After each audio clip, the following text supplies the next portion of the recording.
Bonjour Marc Fesneau. Bonjour. Installez-vous, merci beaucoup d'avoir accepté notre invitation. Député de Loir-et-Cher, président du groupe Modem à l'Assemblée nationale et premier vice-président du Modem. On est ensemble pendant 20 minutes pour une interview en partenariat avec la presse régionale, représentée par Christelle Bertrand du groupe La Dépêche. Bonjour Christelle. Bonjour Ariane, bonjour Marc Fesneau. Bonjour. Marc Fesneau, François Bayrou a donc échappé hier par 2 fois à la censure. C'est un répit de courte durée? Ça, c'est la responsabilité des parlementaires. Enfin, il n'y a pas François Bayrou a échappé à la censure. Le pays s'est doté d'un budget. Et je pense que c'était ça la volonté qu'avait essayé de tracer François Bayrou, sur lequel nous avions buté au mois de décembre avec Michel Barnier, avec la volonté qu'il a exprimée, François Bayrou, d'essayer d'ouvrir quelque chose de nouveau, qui était une forme de dialogue, reconnaissons, pas très courant, à l'Assemblée nationale. Vous m'avez souvent entendu ici sur ce plateau, dans les différentes fonctions que j'ai exercées, comme président de groupe en 2017-18, puis relations avec le Parlement, regretter parfois qu'on ne soit pas dans la capacité de créer les conditions du dialogue. Et je trouve que cette capacité-là a produit ses effets. Je suis heureux qu'on ait, en tout cas sur le projet de loi de finances, on n'a pas complètement terminé. Je sais que les téléspectateurs et ceux qui nous regardent doivent se dire on n'en finit jamais en fait de cette affaire-là, puisque juridiquement il y a 3 textes et donc il faut engager 3 fois la responsabilité du gouvernement, et donc ça produit 3 motions de censure sur le projet de loi de financement de la sécurité sociale. En tout cas, ça ouvre quelque chose peut-être qui peut permettre à ceux qui espèrent un peu de stabilité dans ce pays, d'abord d'avoir un budget. On est ici à Public Sénat, on est au Sénat, il y avait quand même des attentes dans les collectivités locales, des attentes des entreprises, des attentes d'un certain nombre de gens qui attendaient que le budget puisse permettre de débloquer les choses. Alors, c'était d'ailleurs assez curieux d'entendre les extraits nous expliquer que ça n'avait pas d'effet. Manifestement, les gens ont compris que ça avait des effets puisqu'ils sont allés manifester devant leur permanence, ils sont allés dire des choses devant ces parlementaires-là en disant « mais si, ça a des effets concrets ». Et donc c'était bien qu'on retrouve déjà cette partie budgétaire. Mais il me semble qu'on n'est pas du tout au bout de ce qu'est la nécessité d'un pays stable. On a besoin d'avoir des politiques publiques qui puissent être conduites, qu'on soit d'accord ou pas d'accord. D'ailleurs, moi je n'ai jamais pensé, y compris quand nous étions en situation d'opposition, que c'était une bonne nouvelle d'entraver et de provoquer en permanence de l'instabilité. Parce qu'au fond, le chaos, il sert qui? Si vous me permettez de prolonger juste un mot. Le chaos, il sert ceux qui ont envie que la France s'affaiblisse. Et donc, c'est des gens qui sont, pour moi, contre les intérêts de la France. Il sert ceux qui, dans l'Europe, veulent que la France s'affaiblisse, parce qu'ils veulent que la France s'affaiblisse dans une confrontation mondiale. Il suffit de regarder tous les soirs les nouvelles des États-Unis pour se dire que peut-être on a besoin de stabilité et plutôt d'être unis que désunis. Donc ceux qui ont voté la censure hier, ils veulent affaiblir la France pour vous? Ils l'affaiblissent de fait. Il suffit, c'est pas... Moi, je ne juge pas les intentions, je juge ce qui se passe. Quand vous n'avez pas de budget, vous êtes affaibli. Quand votre voix est affaiblie par des débats qui n'en finissent pas, une incapacité à s'unir, vous êtes affaibli. Quand une nation est unie, un peuple est uni, vous êtes beaucoup plus fort que quand un peuple est désuni. C'est un fait. Et donc ceux qui jouent au chaos et à la division, ils affaiblissent la France. C'est pas, je ne parle même pas des intentions, ce sont des faits. Alors vous qui connaissez bien François Bayrou, est-ce que vous diriez qu'il a poussé un ouf de soulagement quand il a appris que les motions de censure ne seraient pas votées? Est-ce qu'il s'inscrit maintenant dans un plus long terme? Mais le long terme, c'était déjà de s'inscrire dans cette capacité de dialogue, si vous me permettez de le prendre comme ça. J'ai pas senti chez lui un ouf de soulagement, c'est simplement une forme de continuité dans ce qu'il a essayé de décrire de ce qu'il fallait faire dès qu'il a été nommé Premier ministre. Vous dire qu'il avait confiance, en fait, dans cette méthode? Non, c'est pas une question de confiance. On ne sait jamais comment les choses évoluent et on voit bien qu'on est dans un moment très éruptif.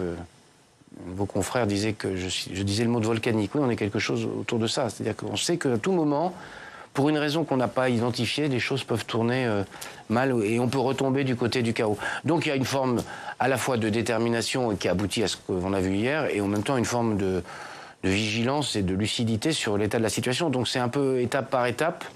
Il a pris l'image de l'Himalaya en disant on a atteint le camp de base. Et vous savez qu'avant le camp de base et avant l'Himalaya, il y a plein d'étapes suivantes.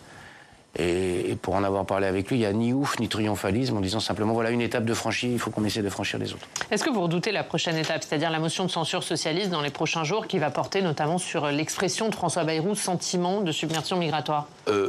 Comme vous le savez, c'est pas nouveau non plus chez moi, donc au moins ça me permet d'avoir un peu de crédit dans la parole. J'ai toujours respecté, y compris nos adversaires politiques. Je comprends mal le sens de cette motion de censure, ce d'autant que je rappelle que les socialistes avaient dit s'il n'y a pas de 49-3 hors la question budgétaire, et la question budgétaire, on a essayé de travailler avec eux, ce qui n'était pas forcément une chose écrite sur la table, il n'y avait pas de raison de poser une motion de censure. Maintenant, on pose des motions de censure sur des déclarations, des valeurs, des principes, sur aucun texte.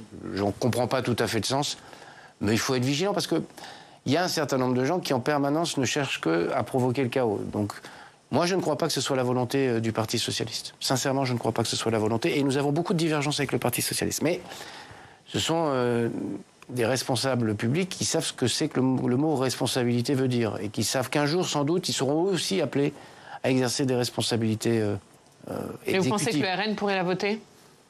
Mais le RN joue en... Je rappelle que le RN était contre la loi immigration, le lundi. Et que le mardi, il vote pour la loi immigration, dans une manœuvre qui n'avait rien d'autre comme objectif que de mettre une forme de pagaille dans les rangs et de mettre tout le monde dans l'embarras. Donc le mieux dans la vie, c'est de compter sur soi-même. Le mieux dans la vie, c'est de prendre ses responsabilités et de ne pas déléguer aux autres. Sur la censure, vous êtes un peu obligé de compter sur les autres. Parce que si la gauche et le RN s'allient... De compter sur soi-même quand on est dans le camp de ceux qui essaient de ne pas provoquer le chaos. De ne pas attendre des autres que ceux qui aiment le chaos soient sages une journée, parce que le lendemain, ça peut changer. Donc le soi-même, c'est un soi-même collectif. Vous vous adressez au Parti socialiste en leur disant attention, c'est ça ? Je dis, il me semble qu'on exerce... D'abord, c'est une prérogative, donc je ne remets pas ça en cause, mais il me semble ça ne s'exerce pas complètement dans le moment qu'on traverse. Une motion de censure 49.2 ou 49.3, ça n'est pas anodin. Voilà. Quand vous faisiez ça, quand il y avait une majorité absolue, au fond, on prenait cet exercice comme un exercice assez convenu qui permettait que l'opposition fasse des grandes déclarations liminaires et que la majorité poliment conduise la motion, puisque de toute façon, il y a une majorité. On n'est pas dans cette situation-là. RN et LFI peuvent avoir l'envie tout d'un coup que tout ça soit bien, quelle que soit la nature du texte. Donc je pense qu'il faut être vigilant, mais ça s'applique aussi à nous, hein, au fond. C'est-à-dire que dans nos attitudes... Mais justement, j'allais vous poser la question, est-ce que François Bayrou a eu tort d'utiliser ce terme, puisqu'il a ouvert la porte finalement à une nouvelle... Non, je ne crois pas. Je crois que le pays est malade sur ces sujets-là comme sur d'autres, et sur les terminologies comme sur les autres, de l'incapacité à mettre des mots sur les choses. Et je pense que les gens nous en veulent beaucoup, à juste titre, de parfois employer des mots, des expressions. Mais là, c'était pas forcément le bon moment. Mais la question du timing est une autre question. Mais c'est jamais le bon moment si à chaque fois vous dites bah là il y a ça, bah là il y a ça. Enfin là, il aurait pu s'abstenir vu le contexte. Non, mais moi je suis pas d'accord avec ça. Je peux comprendre que c'est suscité de l'émoi, je peux comprendre qu'on puisse dire très bien, il y avait le budget, mais enfin, pas se cacher derrière le budget. S'il l'avait dit aujourd'hui, on aurait dit, voyez, il a attendu le budget pour dire enfin ce qu'il pensait. Vous me diriez ça ce matin, sans doute. Bon, très bien. Donc le mieux, c'est qu'on essaie d'analyser les choses et qu'on essaie de poser les mots. Je connais François Bayrou depuis longtemps, comme vous le dites. Je sais quelle est sa pensée. Et faire un grief de quoi que ce soit sur ces sujets-là à François Bayrou et au mouvement démocrate, il y a quelque chose d'assez original, on va dire. Alors, dans la foulée de cette série de motions de censure, on voit aussi se désagréger le nouveau Front populaire. Hier soir, les mots ont été assez durs entre LFI et le PS. Est-ce que c'est une autre des victoires de François Bayrou, ça, aujourd'hui ? Il n'y a pas de victoire à désagréger quoi que ce soit. Il y a la vraie victoire, je vais vous dire, pour moi, je l'ai dit hier dans mon discours, c'est que puisse se consolider une gauche de gouvernement, pour le futur, hein, pas pour les 6 mois. Et une droite de gouvernement. Moi, j'ai jamais pensé que le dépassement, c'était l'effacement. J'ai jamais pensé que pour que l'espace central puisse faire entendre sa voix, il fallait qu'il écrase la droite et la gauche, quand d'ailleurs, à l'époque, la droite et la gauche pensaient que la meilleure façon de faire vivre l'espace central, c'était de l'écraser. C'est ce qui a été fait jusqu'alors ? Ah oui, je pense que l'erreur probablement collective qui a été construite, et même dans l'opinion publique, c'était de dire, en fait, on a mis en l'air les partis de gouvernement de droite et de gauche, et les renvoyant au fond dans une seule limite qui était d'aller vers leurs extrêmes. Donc là, en même temps, c'était une faute politique. Mais non, c'est pas ça. C'est pas le en même temps qui est une faute politique. Ce qui est une erreur, c'est de penser que en même temps, c'est ni l'un ni l'autre, et que on ne fait pas vivre la polyphonie d'un espace de droite, d'un espace de gauche qui doit exister comme tel et qu'on n'invente pas. Vous voyez ce que je veux dire ? J'ai toujours été... comment dirais-je, pas révolté, non. Agacé par ceux qui à droite qui disaient la droite et le centre. Non, la droite, c'est la droite, la gauche, c'est la gauche, et le centre, c'est le centre. Et le mieux, c'est que nous, dans l'espace du centre, on arrive à faire parler et c'est ce qu'on a fait un peu dans cette affaire budgétaire, d'ailleurs, quand vous regardez. Mais il faut une droite de gouvernement, il faut une gauche de gouvernement, il faut des différences, parce que sinon, vous les renvoyez vers les extrêmes et vous les affaiblissez. Et donc, je pense que la nouvelle, la question n'est pas une bonne nouvelle, mais la bonne nouvelle, c'est qu'il y ait de la clarification. Je sais ce que je crois, je ne suis pas socialiste dans mon histoire, mais je crois voir à peu près ce qu'est l'histoire du Parti socialiste. Ils n'ont rien à faire, me semble-t-il, dans l'histoire avec un certain nombre de gens à l'extrême gauche qui ne sont pas dans l'histoire du Parti socialiste. Et toute l'histoire du Parti socialiste, c'est son affranchissement à ça. Et vous diriez que là, ils sont en train de reconstituer une gauche de gouvernement? Oui. Et c'est pas pour être dans ce gouvernement, c'est une gauche de gouvernement pour plus tard. Moi, je pense qu'on a besoin d'avoir des forces politiques. Au moment où le populisme menace, où les extrêmes fracturent le pays, on a besoin d'avoir... Est-ce qu'une gauche de gouvernement existe sans l'apport d'une partie de l'aile gauche de ce qu'on a appelé la Macronie? Bah, oui, mais alors, le gouvernement, dans ce gouvernement, et dans la majorité, ou ce qu'on appelle le socle, il y a des gens qui viennent plutôt des horizons de la gauche. Je n'ai pas fait non plus tout ça pour que les gens qui sont dans l'espace central expliquent maintenant qu'ils sont dans la nuance de la gauche ou dans la nuance de la droite. Parce qu'à ce moment-là, il faut qu'ils aillent à droite ou ils aillent à gauche. Vous voyez ce que j'aime la clarté des choses. Moi, je ne me sens pas plus à droite qu'à gauche. Et sur un certain nombre de sujets, peut-être que ça renvoie plutôt à la droite et sur d'autres plutôt à la gauche. Mais c'est ça, ce sont les centristes. Mais si on se sent de gauche, on va à gauche. Et si on se sent de droite, on va à droite. Et l'espace central, lui, s'organise autour d'une répartition qui soit un peu différente. Voilà. Ce budget 2026, qui est un budget ce budget 2025, pardon, qui est un budget de compromis qui finalement ne convient à pas grand monde, est-ce qu'il appelle un budget 2026 plus dur en matière d'économie? Mais par nature un compromis. Mais alors on est aussi en train de faire un apprentissage de quelque chose qui est un peu un gros mot en France, le compromis. Dans toutes les démocraties du monde, il y a du compromis. Même aux États-Unis, même Donald Trump, on en parlera peut-être, il est obligé avec la Chambre des représentants et le Sénat d'aller au compromis. Le compromis, c'est jeter là mon adversaire, parce que c'est quand même parfois mon adversaire. Il était là et on a été obligé de trouver un terrain d'entente. Parce qu'on considère que c'est l'intérêt du pays et qu'au fond, ça ne vient pas remettre en cause les fondamentaux. Bon, on découvre ça en France, un peu comme, pardon de l'expression, la poule découvre la fourchette ou le couteau. Très bien. Faisons cet apprentissage tranquille. Le compromis n'est pas une compromission. Dans toutes les démocraties, on fait des compromis. Au Parlement européen, on fait des compromis. Donc, il a fallu faire un compromis entre des nécessités de rigueur budgétaire et ça, enfin, si vous connaissez un parlementaire qui a envie de faire de la rigueur budgétaire, mais la rigueur budgétaire, elle s'impose à nous, parce que si c'est pas nous qui nous l'appliquons, c'est les taux d'intérêt qui vont nous faire la rigueur budgétaire. Et moi, je préfère, en termes de souveraineté, décider, être maître des économies que je veux faire, plutôt que de les faire subir par un coup de rabot qui viendrait taper les retraites, les choses et les autres. Donc, on est dans l'urgence. Parce qu'il fallait un budget vite. Vous voyez bien les taux d'intérêt, les incertitudes. Tout ça ne plaidait pas pour faire un budget comme nous en avions rêvé. Mais ça plaide en revanche, ce qu'a très bien dit François Bayrou hier, pour regarder, et je trouve qu'il a raison d'aborder les choses suivantes, c'est pourquoi depuis 40 ans on dit le budget, il était de 100, j'y rajoute l'inflation et donc voilà le budget du ministère pour l'année suivante. On peut peut-être se dire, est-ce qu'il faut plus là? Est-ce qu'on peut faire moins là? Et donc, une espèce de refondation de ce que sont les grands équilibres des budgets me paraît une bonne idée pour 2026. Et ça, si on veut le faire, il faut s'y mettre tout de suite. Alors, vous avez réussi le compromis sur le budget. Est-ce que ce compromis peut perdurer sur d'autres grands projets de loi? Et je pense notamment à la réforme des retraites, qui est en train d'être discutée par les partenaires sociaux, qui va revenir au Parlement sous forme de projet de loi si ils arrivent à trouver, eux, un compromis. Est-ce qu'on peut faire voter un texte sur la réforme des retraites qui réunirait DLR au PS? Est-ce que ça vous paraît envisageable? Mais d'abord, il y a quelque chose qui pourrait peut-être s'imposer à nous, parce qu'il y a un deuxième élément qu'on n'a pas encore eu dans la démarche qu'a souhaité initier François Bayrou, c'est de faire confiance aux partenaires sociaux. S'il y a un compromis entre les partenaires sociaux, j'ose espérer que le Parlement s'en saisira. Sans le modifier. Attendez, j'ai pas dit sans modifier. Non, mais s'en saisira avec l'idée qu'il faut aller dans... Parce que si on fait...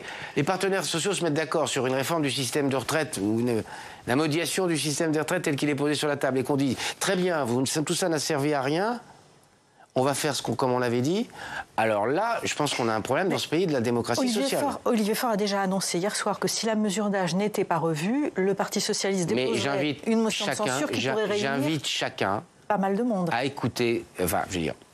Ça serait quand même curieux que tous ceux qui nous ont dit qu'il fallait écouter les partenaires sociaux ne les écoutent pas. Faites confiance aux partenaires sociaux. On a une maladie française. On dit aux gens, parlez, et on commence à préempter le débat. On n'a même pas encore le diagnostic qui va être présenté. Depuis le début, la gauche dit, attention, c'est un piège, les organisations patronales peuvent empêcher le débat. Mais on verra.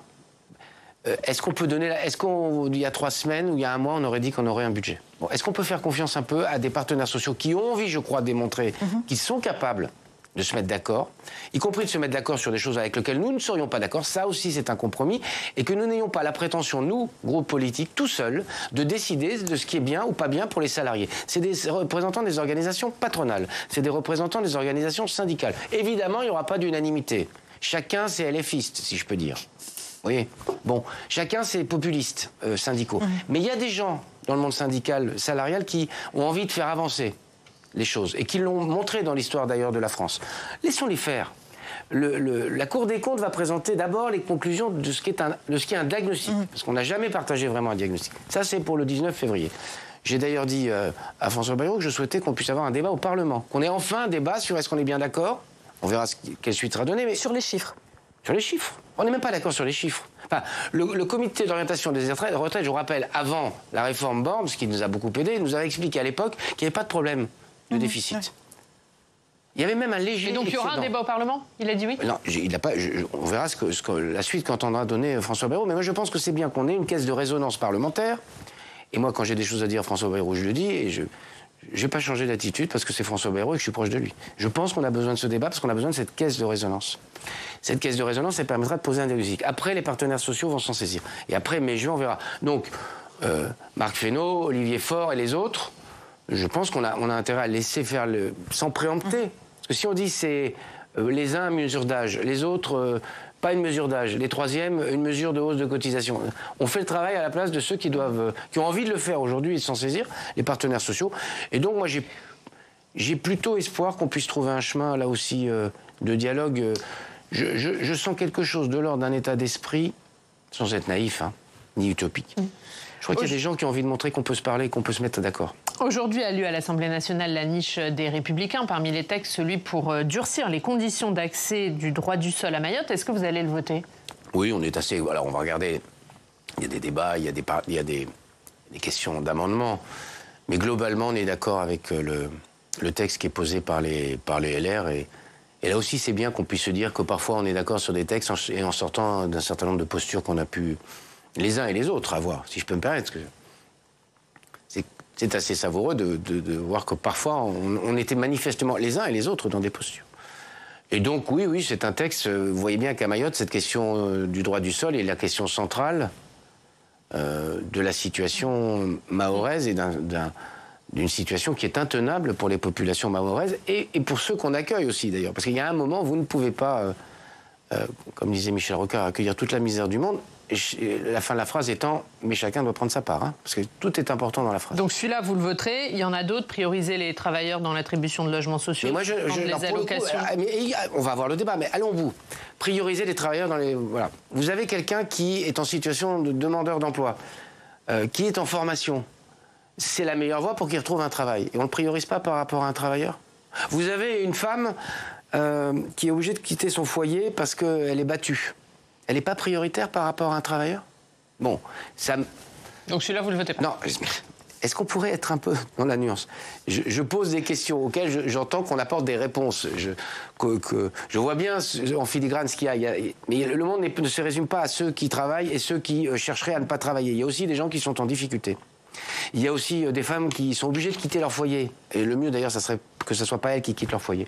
Etc., etc., etc. Il y a aussi des situations particulières qui nécessitent qu'on soit un peu... Allez, j'ose le mot, dans la nuance. Donc voilà, mais je vois bien le principe. Mais on va en débattre, chacun va porter des amendements, sans dogmatisme. C'est pas parce que c'est un texte qui vient des LR, comme d'ailleurs on l'a fait il y a 15 jours sur un texte qui vient du Parti Socialiste, qu'on est contre, ou qu'on est pour. Mais nous, centristes, on va apporter notre pierre. On ne veut pas déranger, mais on va essayer de le faire quand même. Le Sénat, lui, il examine en ce moment la loi d'orientation agricole. C'est un texte que vous connaissez bien. Ça fait 1 an qu'il est sur la table. J'aurais aimé qu'il y soit plus tôt, d'ailleurs. Trop tardé pour répondre à la colère des agriculteurs ? Oui, parce que vous voyez maintenant... Oui, je l'avais dit, moi, que dès qu'une fenêtre s'ouvrait, il fallait le faire. Et manifestement, il fallait avant qu'il y ait des propositions de loi qui puissent prospérer pour que chacun puisse s'y retrouver. Mais il y a toujours un risque dans cette affaire-là, à faire durer un texte qu'on fait durer trop longtemps. Le Sénat a trop tardé ? Mais c'est pas c'est le gouvernement qui m'a l'ordre du jour. Il y a eu dissolution, il y a eu censure. Mais... Quel est le risque aujourd'hui ? Puisque vous parlez de risque. Non mais, plus un texte dure... Alors qu'au fond, alors c'est très savoureux de voir que tous ceux qui l'avaient vilipendé disent que maintenant il faut le voter. Ça fait toujours plaisir à l'ancien ministre de l'Agriculture que je suis, puisque j'ai eu l'honneur de porter ce texte avec le président de la République et Gabriel Attal, Premier ministre. Il me semble qu'on perd le fil un peu d'un débat parlementaire quand on le fait trop durer. Bon, mais ceci dit, maintenant, il est ancré puisqu'il est au Sénat. Il appartient au Sénat de faire ce qu'il a à faire et de dire ce qu'il a à dire. Alors, il fait des modifications, le Sénat. Le Sénat a, par exemple, ajouté le principe de non-régression de la souveraineté alimentaire, contre l'avis du gouvernement. Est-ce que vous êtes d'accord avec ça? Mais moi, j'aimerais... Alors, c'est valable sur ce texte, donc ne le prenez pas pour ce texte, mais pour globalement. J'aimerais qu'on arrête dans les textes de faire du déclaratif. On perd aussi les concitoyens, parce qu'une fois qu'on a mis principe de non-régression de souveraineté, OK. Et alors ? Qu'est-ce que ça change dans la vie quotidienne des agriculteurs qui nous regardent et qui nous écoutent? Ça va changer quoi? À celui qui n'est pas rémunéré, à celui qui a un problème de dérèglement climatique et dont le modèle est en train de s'effondrer. Vous en savez quelque chose dans un certain nombre de régions. Ça va faire une jambe. Vous voyez ce que je veux dire? Il faut que nous nous astreignions, nous parlementaires, à l'Assemblée, moi je m'occupe de l'Assemblée plutôt, mais même au Sénat, à ne pas écrire des choses qui relèvent de l'incantatoire et du déclaratoire. Je l'ai dit hier d'ailleurs dans la déclaration, en réponse à la déclaration de motion de censure. Je ne suis pas sûr qu'on ait besoin de beaucoup de lois supplémentaires. J'ai besoin qu'on applique les lois, qu'on voit celles qui ne fonctionnent pas, qu'il faut ajuster. Et il y a des besoins nombreux. Mais rajouter du déclamatoire permanent, c'est montrer une forme d'impuissance. Yaka, Faucon, ça n'est pas du législatif, ça n'est pas opérant, ça n'est pas utile. Et donc je verrai, moi, et d'ailleurs c'est une vigilance que généralement tient le Sénat, à ne pas faire des choses qui ne servent à rien d'autre que de faire du bavardage. Ils ont aussi inscrit quelque chose d'un peu plus concret, le principe pas d'interdiction sans solution. Les produits phytopharmaceutiques ne pourront pas être interdits sans solution alternative économiquement viable. Est-ce que ça, vous souhaitez que ça reste dans le texte? Alors on va aller aussi au bout du sujet, c'est intéressant. Qui produit les interdictions de molécules? C'est le niveau européen. C'est la Commission européenne. Bon, donc, mettons dans la loi française pas d'interdiction sans solution sur, par exemple, les néonicotinoïdes. C'est une décision de la Cour de justice européenne qui a interdit qu'on ait une 3e année de dérogation sur la betterave. On a pu s'y opposer? Qui a pu s'y opposer au niveau européen? On met des règles nationales dans des débats qui sont des débats européens. Alors je proposerais plutôt qu'on aille, ce que j'ai fait d'ailleurs sur un certain nombre de sujets, je crois que beaucoup de gens le reconnaissent, au niveau européen, se battre. Par ailleurs, vous découvrez qu'une molécule, tout d'un coup, est extrêmement dangereuse. Ça peut arriver. Vous allez dire juste pas d'interdiction sans solution devant des risques sanitaires pour les... Qui raisonnablement, responsablement peut dire ça? Nous n'avons pas de solution sur le chlordécone. On réintroduit le chlordécone? Pardon, il faut... Là aussi, il faut être concret. En revanche, qu'on se dise... Il faut d'abord chercher des solutions. 2, il ne faut pas de surtransposition. C'est-à-dire qu'il ne faut pas que dans un marché unique, où les produits espagnols, allemands, italiens viennent chez nous, on dise il y a des molécules qu'on interdit en France et qui sont autorisées, ça oui. Et là, on a été beaucoup trop loin. Et je pense qu'on a besoin, si on avait voulu faire utile, c'est de se dire qu'on fasse converger au niveau européen l'ensemble des autorisations, y compris d'ailleurs d'une partie des autorisations de mise sur le marché. On ne peut pas avoir des agences judiciaires qui n'ont pas les mêmes politiques d'une région à une autre, d'un État membre à un autre.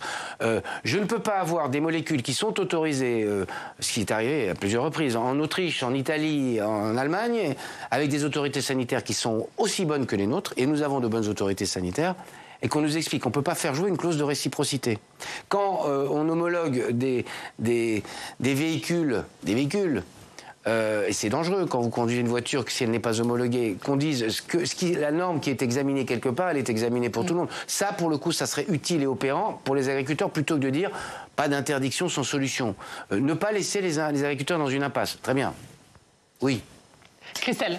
Une dernière question sur l'initiative qui a été annoncée par le président de la République d'organiser un référendum prochainement. Il est en train de réfléchir aux thématiques. Est-ce que vous trouvez que c'est une bonne idée? Est-ce que dans un pays clivé comme l'est actuellement la France, le débat ne risque pas d'être violent, quel que soit le sujet et le thème choisi? C'est toujours le risque. Et la France a une comment dirais-je, une espèce de psychodrame permanent avec les référendums, d'une certaine façon. C'est soit il n'y a pas de participation, soit... Alors, on n'a pas le temps, mais vous me réinviterez. Je suis pas sûr que... Je suis pas sûr que... On dit souvent les Français ne répondent pas à la question référendaire. Je crois que c'est pas vrai. En fait, souvent, ils ont répondu à la question qui leur a été posée. Parce qu'en disant le général de Gaulle, les gens n'ont pas répondu. Si, le général de Gaulle, en fait, la question qu'il a posée, c'est est-ce que vous voulez encore que je sois président de la République dans son référendum? C'était peut-être ça l'erreur. Mais quand il dit, si le référendum n'aboutit pas, le général de Gaulle, avec tout ce qu'il était dans l'histoire de France, mais qui sentait sans doute que quelque chose était en train de se délier, et qu'il dit, si le référendum, vous ne le votez pas, je partirai, en fait, il pose la question, voulez-vous que je parte? Et les gens ont répondu oui. Donc là, malheureusement d'ailleurs. Vous trouvez que dans le timing, c'est une bonne idée de poser une question? Je vais au bout. Donc attention à l'idée qu'il ne faut pas faire de référendum parce que les Français ne répondent pas à la question. Les Français sont des êtres tout à fait responsables, il faut arrêter de les prendre pour je ne sais pas quoi. Ils font de la politique, ils savent les questions auxquelles on souhaite les soumettre, et donc il me semble que l'idée peut être... moi je pense que l'idée est intéressante, je pense qu'on a besoin aussi, dans ce moment où on essaie de reconstruire du dialogue, de l'apaisement, de la réconciliation, qu'on puisse aussi avoir des sujets sur lesquels on puisse débattre entre nous. Alors on aura toujours compté sur les extrêmes et les populistes pour alimenter... Oui, mais je le disais hier au débat encore, il y a une majorité de gens qui ne veulent pas ça. Oui. Et donc il faut que ces gens-là, dans leurs différences, à gauche, à droite, dans l'espace central, ils disent, nous on ne veut pas la cacophonie, on ne veut pas le chaos. On n'est pas d'accord entre nous, mais on ne veut pas ce que vous nous proposez. Bon, et il y a peut-être des sujets sur lesquels on peut le faire. Alors reste à savoir sur quel sujet, dans quels horizons. Il n'y a pas le président de la République. Alors tout le monde fait des propositions, le MoDem aurait une proposition de sujet? Non, moi je ne suis pas la foire à la saucisse de la proposition, donc je pense qu'on va réfléchir. D'abord, il faut regarder un peu ce qu'il y a dans la Constitution, ce qu'on peut faire, vous voyez. L'organisation des pouvoirs, c'est pas complètement tout et n'importe quoi. Donc moi je ne fais pas la foire, hein. Mais il faut qu'on réfléchisse. D'abord, il faut que ce soit un sujet qui ne soit pas un sujet, comment dirais-je, de façade. Il faut que ce soit un sujet qui soit utile. Et donc, il faut qu'on réfléchisse, je trouve, les uns et les autres, et qu'avant de jeter, de dire, moi, je veux ça, si c'est pas ça, j'en veux pas, vous voyez, y compris en termes de méthode, peut-être un peu différent des autres, il me semble qu'il faut qu'on réfléchisse avant de se jeter en pâture, de si vous faites pas un référendum là-dessus, ça m'intéresse pas. Merci beaucoup, merci Marc Fesneau d'avoir été notre invité. Christelle, la une de la Dépêche, guerre en Ukraine, le début de la fin. C'est la question à la une de votre journal. Merci Christelle, à la semaine prochaine, on passe au Club des Territoires.